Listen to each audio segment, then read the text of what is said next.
Car ஓட்டுநர்கிட்ட தன்னுடைய குத்துச்சண்டை திறமையை காட்டின போக்குவரத்து காவலர் அதிரடி இடமாற்றம் செய்யப்பட்டிருக்காரு. கார் ஓட்டுநரை போக்குவரத்து காவலர் தாக்குனது மட்டும் இல்லாம தகாத வார்த்தைகளை கொண்டு திட்டுனதாகவும் கூறப்படுது. கர்நாடக மாநிலம் விஜய்பூர் நகர்ல இருக்கக்கூடிய பேகம் தலாப் சாலையில போக்குவரத்து எஸ்ஐ நிகில் காம்ப்ளே வாகன சோதனையில் ஈடுபட்டதா கூறப்படக்கூடிய நிலையில தான் அங்க கார் டிரைவர் ஒருத்தருக்கு அபராதம் விதிச்சதாகவும் 1000 ரூபாய் அபராதம் கட்ட சொல்லி போக்குவரத்து எஸ்ஐ நிகில் மிரட்டினதாகவும் கூறப்படுது. இந்த நிலையில தான் அப்போ கார் ஓட்டுநரை போக்குவரத்து காவலர் சராமாரியா தாக்குனது மட்டும் இல்லாம தகாத வார்த்தைகளால திட்டுனதாகவும் கூறப்படுது. இது தொடர்பான வீடியோ சமூக வலைதளங்கள்ல வைரலான நிலையில இந்த வீடியோ குறித்து கண்டனங்கள் எழுந்திருக்கு. இதை தொடர்ந்து தான் மாவட்ட காவல் கண்காணிப்பாளர் இவரை வேறொரு இடத்துக்கு பணியிட மாற்றம் செஞ்சு உத்தரவிட்டிருந்திருக்காரு. இப்படி போக்குவரத்து காவலர் ஒருத்தர் வாகன ஓட்டுநரை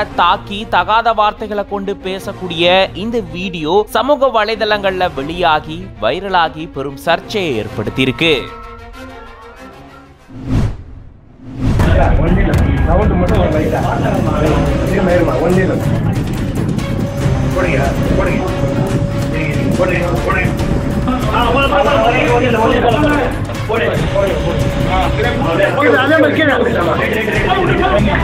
இரண்டு மணி நேரமாக உயிருக்கு போராடி கழிவறைக்குள் சிக்கிய 80 வயது மதிக்கத்தக்க முதியவர்.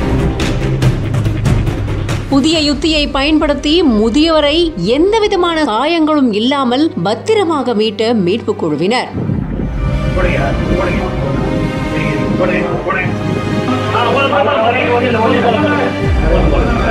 செங்கல்பட்டு அடுத்த சக்தி நகரை சேர்ந்தவர் சந்திரசேகர். இவருக்கு வயது 80 ஆகுது. அரசு மருத்துவமனையில மருத்துவரா வேலை பார்த்து ஓய்வு பெற்றிருக்காரு. இப்போ இவருக்கு சர்க்கரை நோய் இருக்கிறதுனால வலது கால்ல கட்டு போட்டபடி நடக்க முடியாத சூழல் இருந்திருக்கு. இதன் காரணமா அவர் 2 கைகள்லயுமே ஸ்டிக்க கொண்டு வீட்டுக்குள்ள நடக்கிறதும் கழிவறைக்கு போயிட்டு வரதும் வழக்கமா கொண்டிருந்திருக்காரு. அப்படி அவர் கழிவறைக்கு போன உடனே கையில இருந்த இரும்பு ஸ்டிக்கானது வழுக்கு இருக்கு. இதன் காரணமா கழிவறையிலேயே 2 மணி நேரத்துக்கும் மேலா சிக்கி இருக்காரு முதியவர். இவரை மீட்க அக்கம் பக்கத்தினர் எவ்வளவோ போராடி பார்த்திருக்காங்க. ஆனா முடியாத காரணத்தினால செங்கல்பட்டு தீயணைப்பு மற்றும் மீட்பு துறையினருக்கு தகவல் கொடுத்திருக்காங்க. தீயணைப்பு துறையினர் புதிய யுத்தியை பயன்படுத்தி ஹைட்ராலிக் மூலமா கதவோட 2 பக்க தாழ்பாளையும் உடைச்சு கழிவறைக்குள்ள உயிருக்கு போராடிக்கிட்டு இருந்த முதியவரை காயங்கள் இல்லாம ரொம்ப பத்திரமா மீட்டிருக்காங்க. 80 வயது மதிக்கத்தக்க முதியவரை ரொம்ப பத்திரமா எந்த விதமான காயங்களும் இல்லாம மீட்ட தீயணைப்பு துறையினருக்கு மீட்பு குழுவினருக்கும் அந்த பகுதி மக்கள் வெகுவா பாராட்டியிருக்காங்க.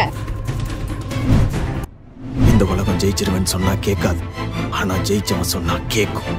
நீ எது பேசுறதா இருந்தாலும் ஜெயிச்சுட்டு பேசு.